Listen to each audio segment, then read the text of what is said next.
అనుంది శాస్త్రంలో. శ్రీరామనవమి నాడు తెల్లవారుజామున లేచి పూర్ణోపవాసం. ఆ రోజున అన్నం తినకూడదు.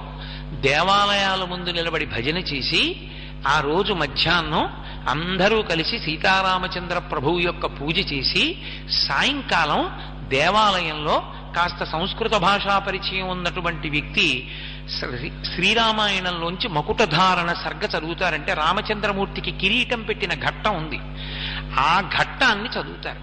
అది అసలు ఆ మకుటధారణ సర్గ చదువుతారు. అది 1కి 10 మాటలు నిరూపింపబడింది. ఈ మధ్య కాలంలోనే ఒక 4-5 నెలల క్రితం కూడా నేను ఒక సందర్భం చూశాను.